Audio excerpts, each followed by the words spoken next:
This week on the Wheelhouse. Ice out. As enforcement ramps up, the kids are speaking up.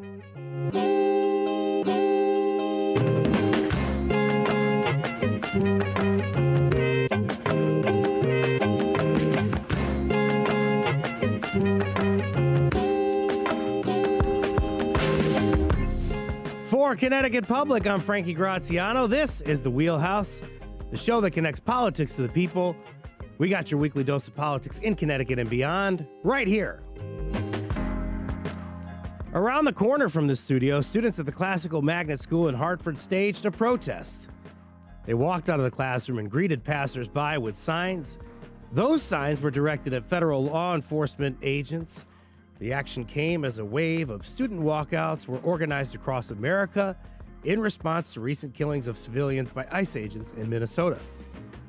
This hour, we'll hear from students who want ICE outs, or at least we'll hear about students that want ICE outs. But before we get to that, we want to get to the latest on the developing conflict in Iran and the Middle East. U.S. and Israeli forces struck Iran over the weekend. President Donald Trump, he says the attacks are in the interest of American security. The strikes have continued since then, and lawmakers have responded, including our next guest, who says the attack happened without Trump receiving a clear mandate from the American people. Joe Courtney is a U.S. congressman representing Connecticut as a Democrat on Capitol Hill. Thank you for coming on the show, Congressman. Thanks for having me on, Frankie. Lot to talk about. Lot to talk about, and I'm very confident I'm talking to the right person about this. I want to know, regarding the written statement that you sent out, this was Saturday, criticizing President Trump's order of U.S. strikes on Iran for not coming with a clear mandate from the American people, from Congress, or the UN support there.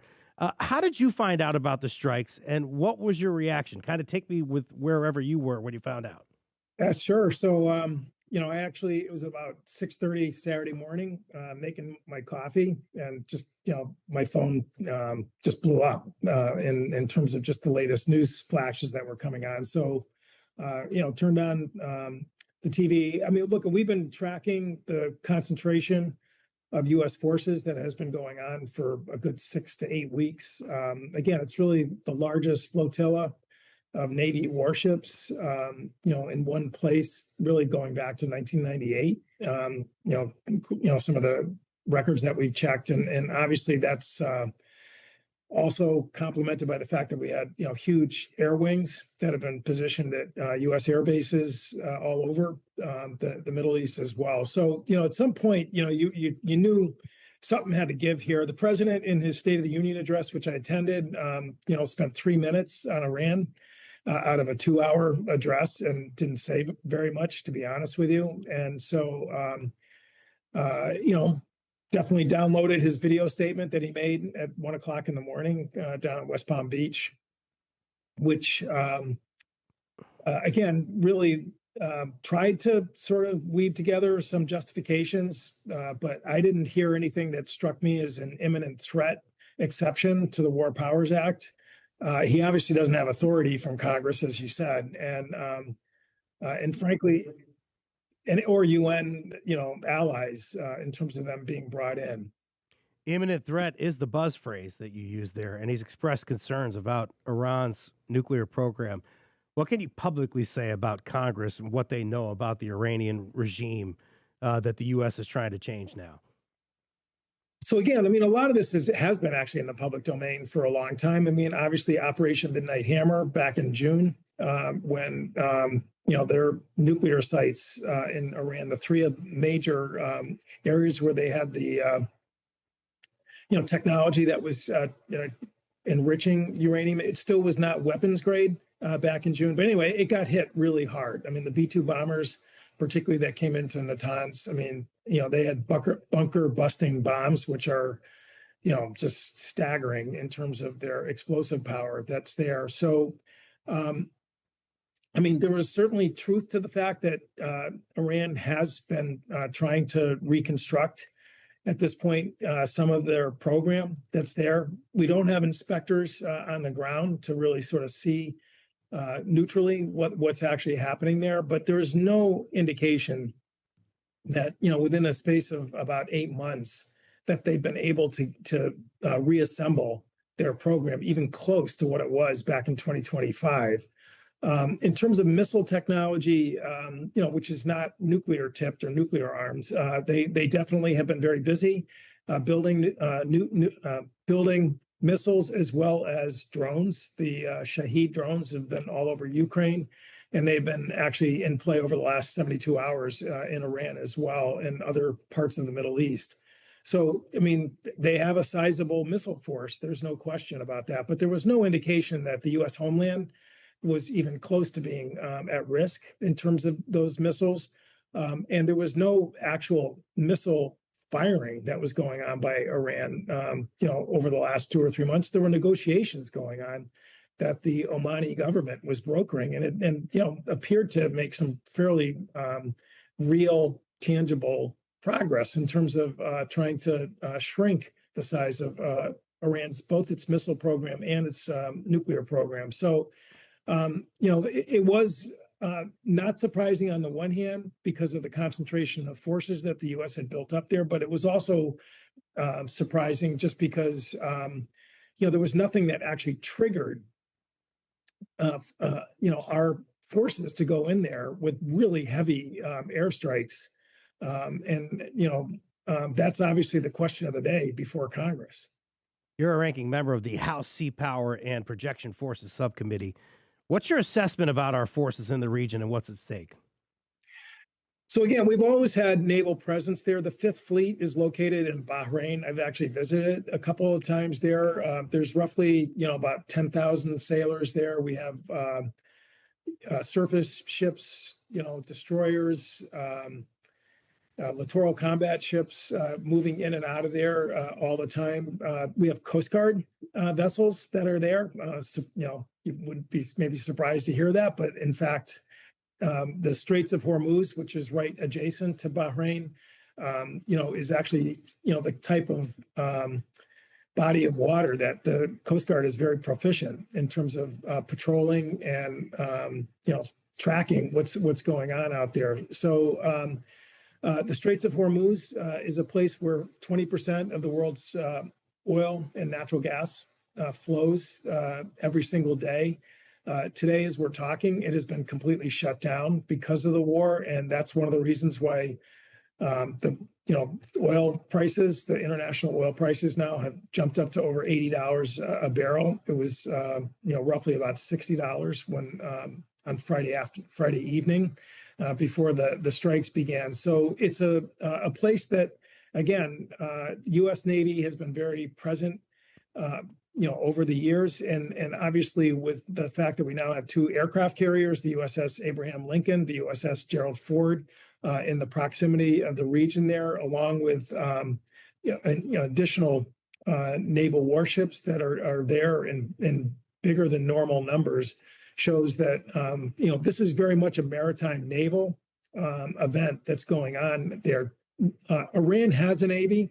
It's roughly about 100 vessels. They're a lot smaller than U.S. Navy ships that are there, but it doesn't take much to really gum up the works in the Straits of Hormuz, and really that's always been sort of the pinch point that Iran has always posed as their way of trying to repel a strike and an invasion. And again, so far that's come into play. I'm glad that you brought up the Abraham Lincoln and the Gerald R. Ford, those carrier strike groups that have been deployed. This is all part of Operation Epic Fury. So I'm checking out the chairman of the Joint Chiefs and at least whatever has been released publicly and kind of hearing about that. You talked about gumming up the works in the Strait of Hormuz. Is there any concern about vulnerability for this massive flotilla that's out there in the Persian Gulf at this time and in the area? I mean, there is they've been busy over the last couple of years already, where the Houthis in Yemen were sort of taking pot shots at Navy ships in the Persian Gulf and in the Gulf of Oman, and they've had to protect themselves, in terms of their sort of anti-missile technology that all the ships carry, the Aegis systems, as they're called. That's definitely very much something that I'm sure our Navy leadership is tracking very closely. But in terms of, the Straits of Hormuz and the commercial traffic, the minute there's, fighting that breaks out there, all these oil tankers that bring all this energy, through the Straits of Hormuz every single day, they immediately canceled their insurance on those commercial ships. And that is really the reason why those ships come to a screeching halt and really have stopped moving, through the straits, both backwards and, in and out. So it's that's really where the pinch point is in terms of just the world's energy markets, and that spills into the world's financial markets. Pinch point, very important, especially when we're thinking about that Strait of Hormuz. And this, you can't put the toothpaste back in the tube here. So the strikes have happened. They're continuing. What would you like to see the president do now? Yeah, so I mean, first of all, he really has to come clear with a plan because there's been about 3 different iterations in terms of just what his policy is here in terms of what he wants to see happen. I would love to see the House and the Senate exercise their constitutional powers as a co-equal branch of government by voting in favor of the War Powers Act. The House is going to vote on Thursday. The Senate is apparently beginning the voting process tonight, or on Tuesday night, rather, in terms of when they're going to be taking it up. So that is a way of forcing the administration to either come to us and ask for an authorization for use of force or a declaration of war. But in either case, they've got to lay out a real policy and a real plan in terms of what are the goals here in terms of are we talking about again trying to force them back to the negotiating table to concede even more on the nuclear program and on missile programs? Is it to basically put a new government in place there, which I don't see how you can possibly do that with the Iranian security forces that are still very dangerous and very powerful. And I certainly don't think the U.S. has any stomach for putting boots on the ground for some type of regime change. We've seen that movie far too many times in the Middle East, and I think the president is probably savvy enough to understand that that's really a red line in terms of the American public. So and again, I think that the international arena is a place that we've got to start really getting people involved to try and bring the fighting to a stop, which is, again, the Gulf state Arab countries who Iran has been firing missiles at. I think actually would be very helpful in terms of trying to get this thing, the heat turned down. And as I said, the Omani government was trying to negotiate and broker a deal between Iran and the U.S. Up until Friday of last week. So there's avenues that we can pursue. I mean, the United Nations Security Council met yesterday, and that's what it's there for. Is to have countries come forward and try and in a multilateral way rather than a unilateral way try and bring this to a halt. Because if it just keeps sort of festering, I mean, this is going to have real economic impact in terms of what we're seeing on Wall Street right now, and it's certainly going to have an economic impact in terms of people's pocketbooks with the cost of energy. Relevant, important testimony from the congressman, and also very important strategic and tactical conversation here. That's something that I'm very happy that our listeners are alerting about here. Congressman Joe Courtney, thank you so much for coming on the Wheelhouse. Thanks, Frankie. From Connecticut Public Radio, this is the Wheelhouse. I'm Frankie Graziano. After the break, we're going to discuss recent student protests against federal law enforcement at schools in Connecticut. What are teachers saying about the recent walkouts? How are folks reacting to it? You can tell us what you're saying about it. Give us a call, 888-720-9677, 888-720-9677. There's more Wheelhouse next on Connecticut Public.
This is the Wheelhouse from Connecticut Public Radio. I'm Frankie Graziano.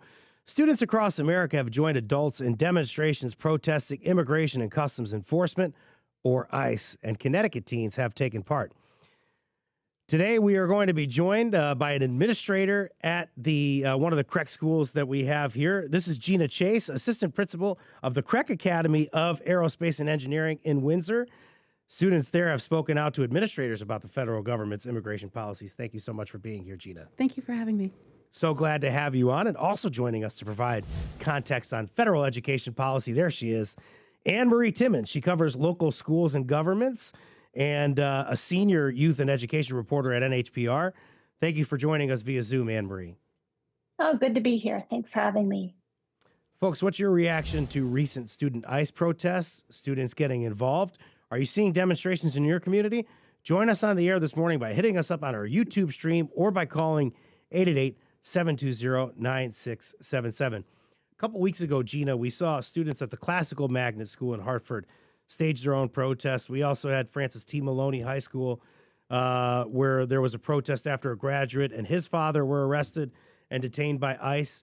Can you just help me understand kind of the temperature in schools right now as we have this sort of culture of fear where students might be worried about their classmates? Sure. I think that it's really important for us to promote student voice, to listen to them, and to give them a platform that is both safe and appropriate, while also maintaining a robust educational environment where they can engage in civil discourse in a way that is positive and proactive and empowering. Tell us more about ICE Out Day. And I understand that you all gauge students on their level of interest in a protest. How did they respond? Sure. So students came to us actually, and when, several weeks ago, there was kind of a movement happening where student walkouts were being planned. And we were really grateful that our students came to us and shared their thoughts, and they really wanted to engage in some meaningful form of protest. And so in listening to that, we felt it was our responsibility to hear them and to give them a means to express themselves in a way that was not disruptive to the educational environment, but while also keeping them safe. And so rather than allowing them to walk out and just, be outside and kind of at will, we worked with them to kind of create a walk-in. And so students were effectively given permission to walk out of their classrooms. We created space for them in some of our common spaces, our auditorium, our cafeteria. This was entirely student-led, and so students spoke. They held their own kind of internal protest. Nobody was required to attend. Students could stay in their classes if they chose to do so, but those that wanted to have a voice and engage in that process were allowed to. We put some parameters around this, around when this could happen, so that it would, again, not be disruptive to the educational environment or the day. And they were entirely appropriate, and they kind of exercised their rights. Can you tell us about anything in particular students were saying to you all about their desire and some of the things that they're maybe hearing and then kind of bringing to your door? As you mentioned, we were talking before, you always have people coming in and out of the office, I would imagine. So what kind of things are you hearing from the students right now? Yeah, it's a busy place. I think that they are wanting to be involved. Our students are consumers of media. They're very plugged in. They are aware. And they wanted to take part in something that aligned kind of with their values and what was meaningful and important to them. And we felt it was our responsibility to kind of hear them and to do that in a way that was acknowledging of their desires and giving them the tools to advocate for causes that are meaningful to them. Anne Marie, earlier in the winter, students started walking out of the classroom to protest ICE, as we mentioned. Students were then inspired by what they saw on social media, and more demonstrations took place in locales like Hartford here, like Tampa, like Northern Virginia. Student protests, were they widespread in New Hampshire? Were there a few? Were there a lot? There were two big ones and then some smaller ones. And it's interesting to see how Connecticut responded. The schools in here, New Hampshire, were a little bit different. these were not sanctioned by the schools. Students faced consequences if they went forward with their walkout. And we saw in one school district, probably 200, 300 students walk from the school to our state house to have a very public display.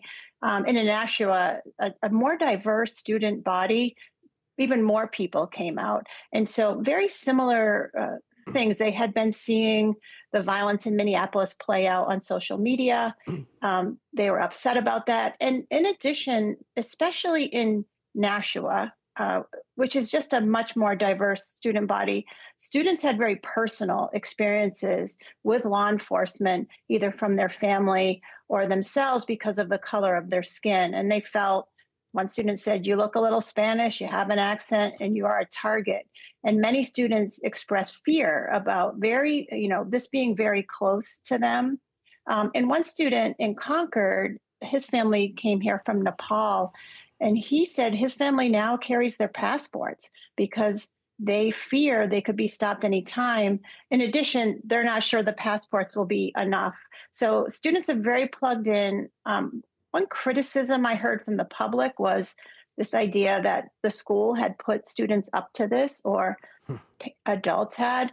I think it really underestimates the students, and students were upset about that, actually. This was completely student-led, and the school districts put out a statement to say, we're not sanctioning this. Students will face consequences if they participate. So it really, really was student-led here. You said that they face consequences. That's what I wanted to ask you about, how administrators respond.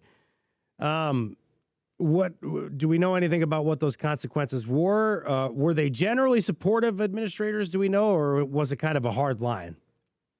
I think school leaders were in a little bit of a difficult spot. There's been a real effort in the state to eliminate what some think are DEI, diversity, equity initiatives. And so schools are a little fearful of this right now. And so they're in a difficult spot. I think they want to support students, but they also want to not be on the radar of people who are trying to eradicate so-called DEI in schools. And so publicly, school districts were pretty firm. If you do this, you will face consequences. For some students in one district, that could be suspension. In other districts, maybe they make up the class time. And so students told me, some people are being killed for raising their voice, up and protesting ICE action in Minneapolis. A suspension to me is not, it's a sacrifice I'm willing to make. So the consequences sort of, span from maybe somewhat minor to suspension. Students did tell me that they had conversations in their districts with their leadership of schools and said, this is what we want to do. And while the school didn't sanction it, schools did arrange to have safety personnel to march with the students. So there were police officers in one district and, police officers as well as staff in another. So schools did not sanction this, did not publicly say they supported it, but did want to keep the students safe. At Craig Magnet Schools in the third week of January, students take part in Racial Justice Action Week, which administrators tell Connecticut Public reflects core values of acting with courage and demanding equity. We just talked about DEI programs sort of being under attack from the federal government here.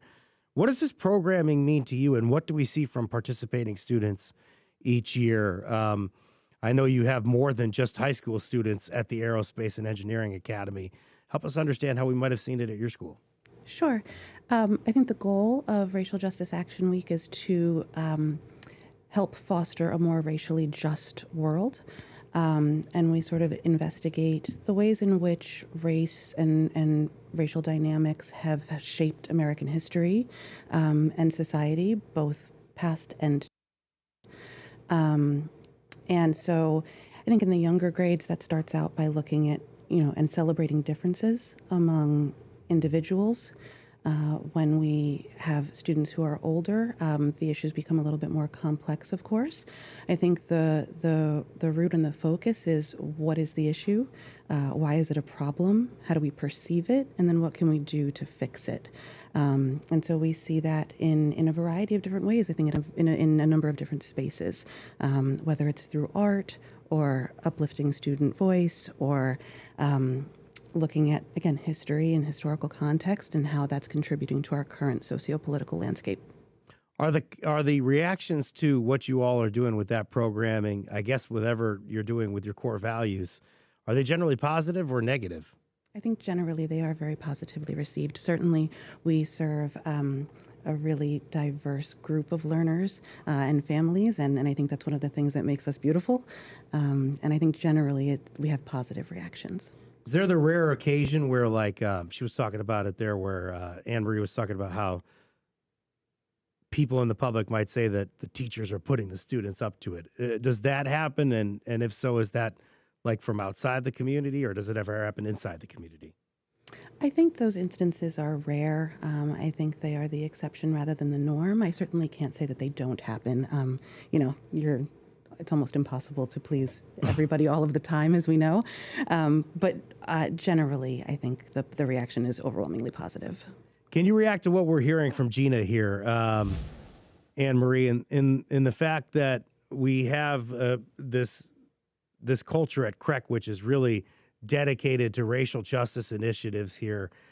It might be a little different up there in New Hampshire. I know there are school districts that want to do this, but what I'm trying to say is politically, it might not be something that is very popular statewide. This conversation is making me realize how different New Hampshire is in this moment. I think there's public support for diversity and equity in many ways. There's confusion about what diversity and equity is.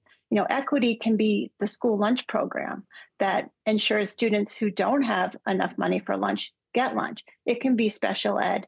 So when people start to understand what equity includes, they're much more open to it. But it's the leaders of our state, the Republican leadership of our state, who's very, against DEI, been very loud about that. And I have not seen schools say, we agree. I've seen schools say, we're nervous and we can't risk our state or federal funding. So we are going to protect our students, let them have a voice to the degree possible, while really trying to stay under the radar. So a lot of support in schools for their students. It's really coming from our leadership in the State House.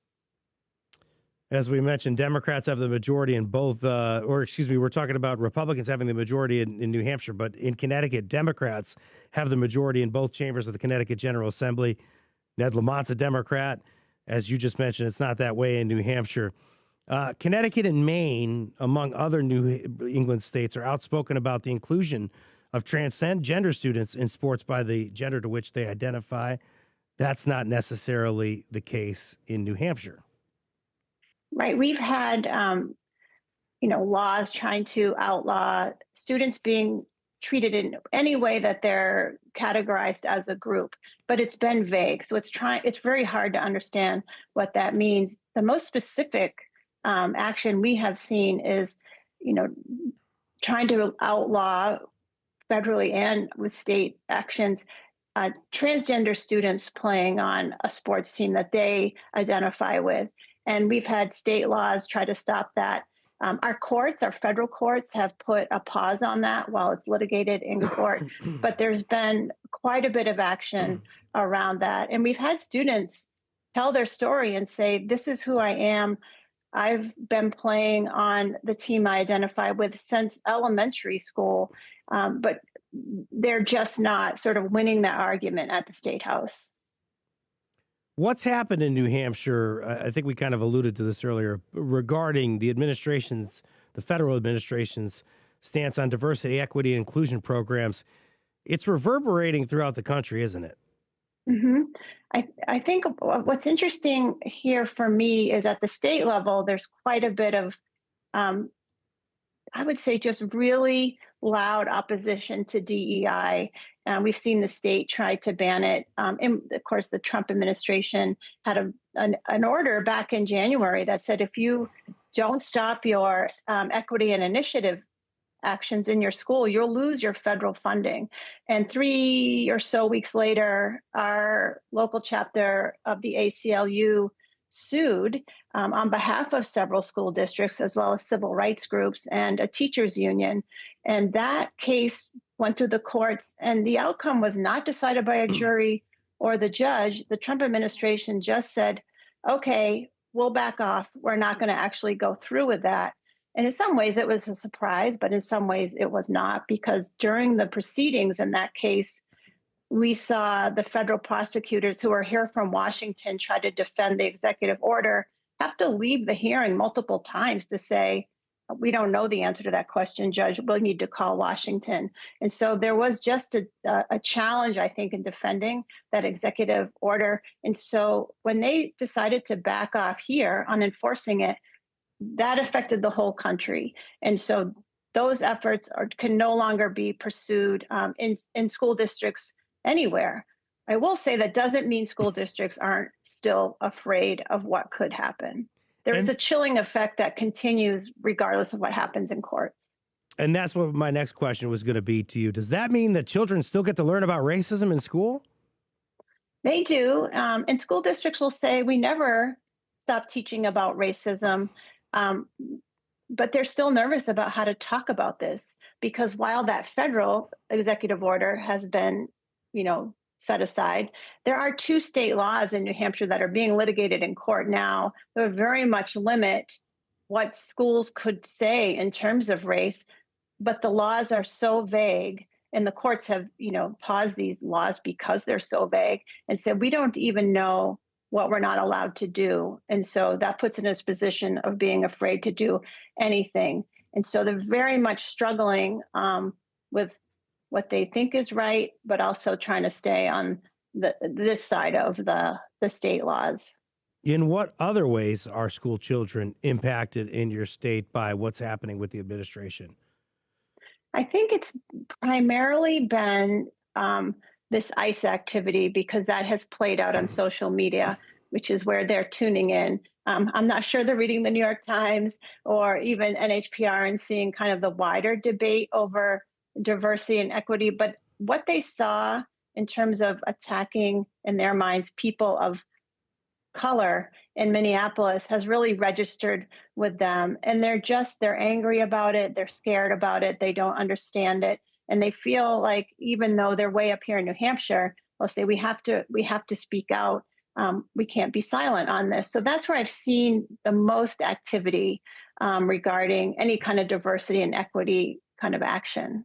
Gina, is there anything that she's saying that's sort of resonating with you, that's the students care a lot about, whether it's DEI or it's worried about other students in ICE? Is there anything that she just said in the last, or at least the fight that they're having, that is something that you all are doing, even as administrators? Yeah, I'm actually kind of uniquely familiar with the fight. I was in New Hampshire prior to coming to Connecticut about 4.5 years ago, so I know the landscape well, and what she's describing is it resonates with me because I recall being in that position. And I think that it is important to know that our students are hearing and seeing, and they have real thoughts and feelings about what's going on in the world, and they're choosing to exercise their rights. We know that students don't shed their rights when they walk into school. And so we feel that's actually federal law, isn't it? It is indeed. And so we feel, we are well positioned to help support our students, and we are not facing the same kinds of pressures that they are in New Hampshire. And so it is a little bit of a different landscape here for sure. Were you at least heartened then when you heard about the ACLU lawsuit there, or at least the fact that they were able to maybe stand up to the Trump administration for a day there? Yes. And as much as I feel as though, in my current role, while I certainly am clear on my personal values, it is important for me to focus on my students and what it is that they need in the moment.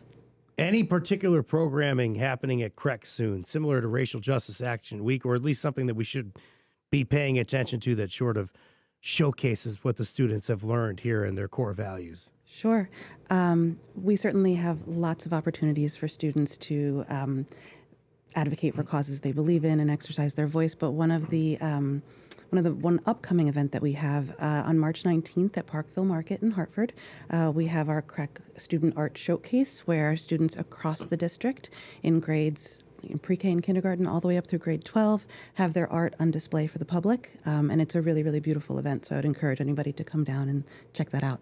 You've been listening to Gina Chase, an assistant principal at the high school at the Academy of Aerospace and Engineering in Windsor. Thank you so much for coming on, Gina. Thank you so much for having me. It was terrific. And folks, students out there, hear me. If you want to learn about journalism, yes, you could listen to the New York Times. You could also listen to NHPR, particularly if you're in New Hampshire, and you will follow Anne Marie Timmons' reporting at nhpr.org. Senior Youth and Education reporter. Thank you so much for joining the conversation today. Oh, you're welcome. It was great to be here. Sometimes it's good to cheat. We're in the local classrooms at the University of Connecticut. We have them look at the New York Times and listen to Connecticut Public Radio. So maybe you got to get in the classroom over there and make sure they listen to both, Anne Marie. Thank you so much, Anne Marie. Coming up next, protest isn't the only form of civic engagement. Hear how students in Avon are learning about local government and policy. Listen to The Wheelhouse on Connecticut Public.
This is The Wheelhouse from Connecticut Public Radio. I'm Frankie Graziano.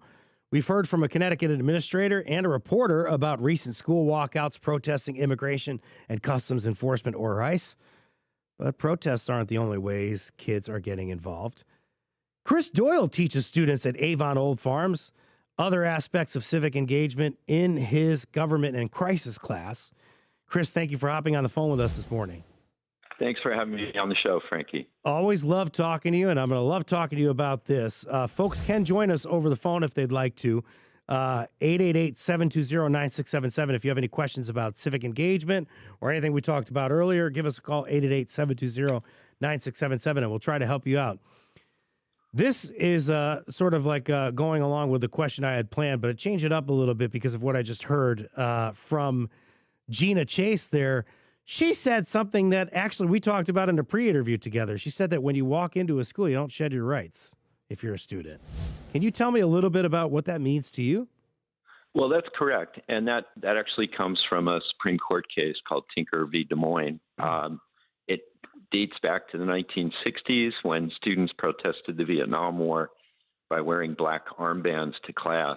And they were sanctioned for that by school administrators, and they ended up in the Supreme Court. And the justices decided that that was a legitimate expression of their political speech and that they didn't lose all those rights just because they were school students. And I would certainly concur with that. Protest is one form of civic engagement, youth civic engagement. Can you just help us out, Chris, with what other forms are?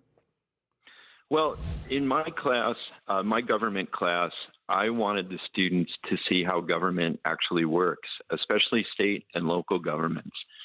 So we had our state rep, Eleni Kavros DeGraw, come in. We had our state senator, Paul Honig, come in.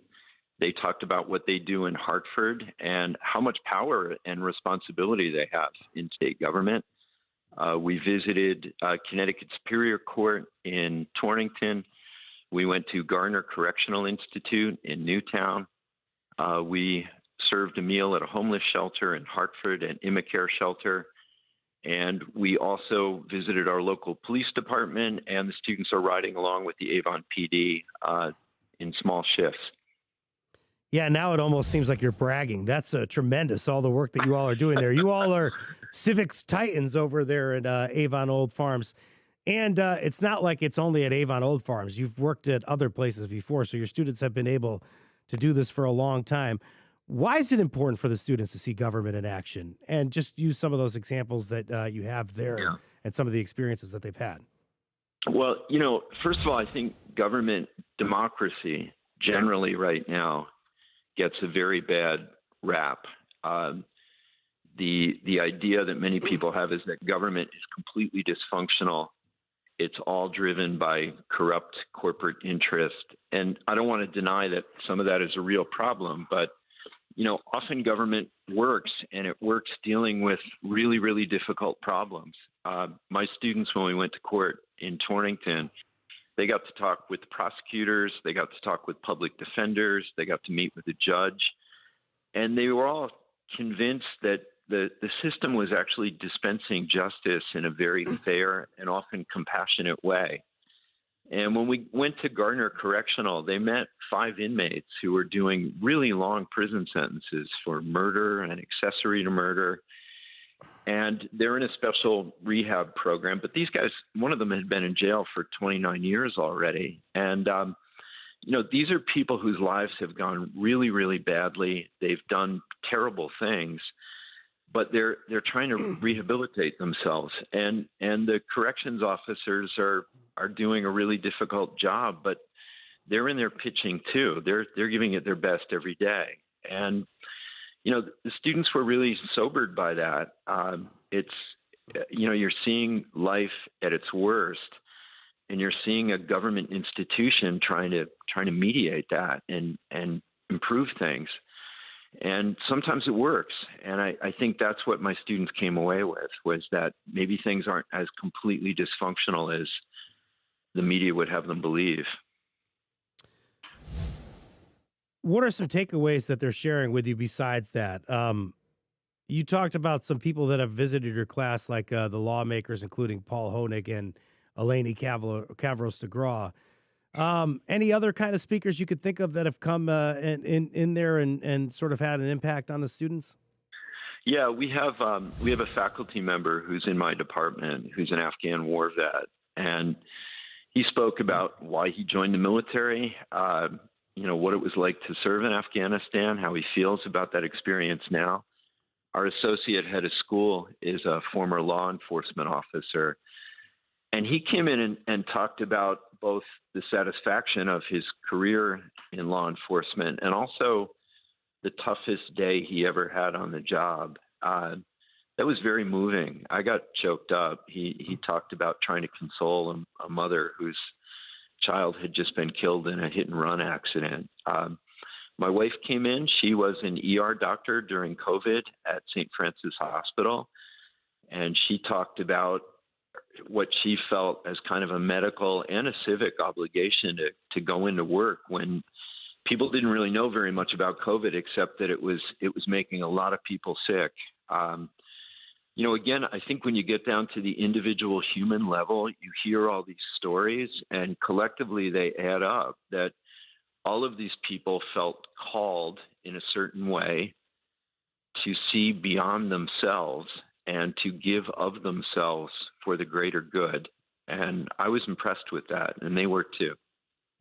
That is remarkable. And thank you to your wife for her service, by the way. But it's remarkable because you're really learning, if you're a student, at least my takeaway would be, and I don't know if I would have thought this in hindsight 20 years ago when I was in school and I was a lot less mature than I am now, but the takeaway might be there that everything is political, right? Because as much as we don't like politics, there is a lot of intersection, because when you are an ER doctor and things are happening in COVID, there's rhetoric that can impact the way people look at your job, and rhetoric that can impact your job because people may not wear masks, and people may, because of politics, they may not be able to sort of bend the curve because there's not this mask wearing. People may not want to wear it. You also may need politicians to help you access PPE. So are you kind of in some way also saying that this is part of local government? How doctors interface with their students is also something that, or excuse me, with their patients is also something that is sort of political in nature that involves government? Yeah. My wife made that point very explicitly, and she talked about science denial and how painful that is as a physician to have to deal with that. And in a sense, like those kind of expressions are best said by somebody who's actually a doctor or somebody who's actually in the field.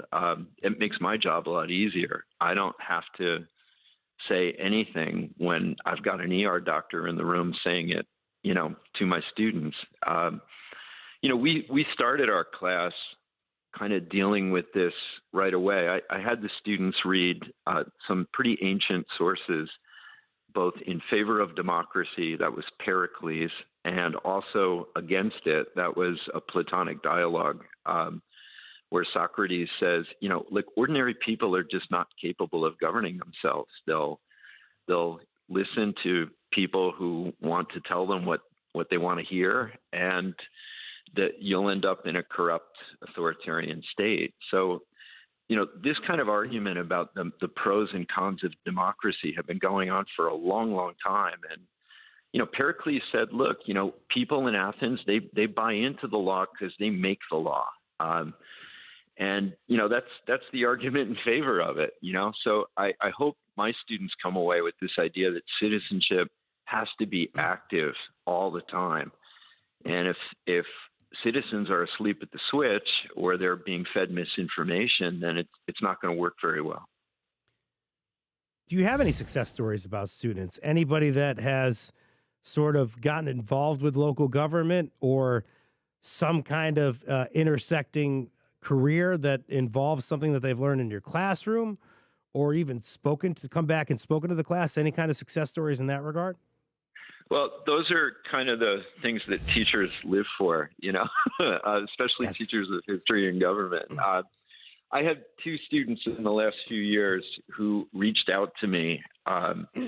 One of them has just finished up at the Naval Academy, and I had lent him a memoir of a guy who was a West Point grad and went on a Rhodes Scholarship at Oxford. And this guy had gotten kind of the equivalent of that scholarship, and he'll be studying in Madrid next year. And he told me that my class made a difference. And another student ended up majoring in government rather than business because of an AP Gov class that he took with me.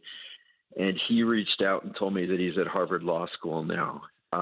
So, that's music to my ears. And I'm sure those are the emails I'll save when I retire and read over in retirement. Yeah, that's nice when that happens. I'd like more of those to pour in because it is very important for kids to learn about civics. Is kind of what we're getting engaged in here on the Wheelhouse lately, having a lot of these conversations, but we can't do it without people like Chris Doyle, history teacher at Avon Old Forums. Thank you for your work. You all are talking to a lot of different people, visiting different places. This is something that is built over 40 years of work, Chris. Thank you, Frankie. I appreciate it. Today's show was produced by Tale Ricketson. It was edited by Patrick Scahill. Our technical producer is Dylan Reyes. Thank you so much to Megan Boone for all of her work, Bradley O'Connor, and Sam Hockaday. Thank you so much to Tess Terrible, Megan Fitzgerald, Connecticut Public's visuals team, and our operations team.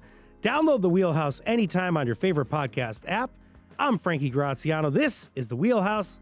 Thank you for listening.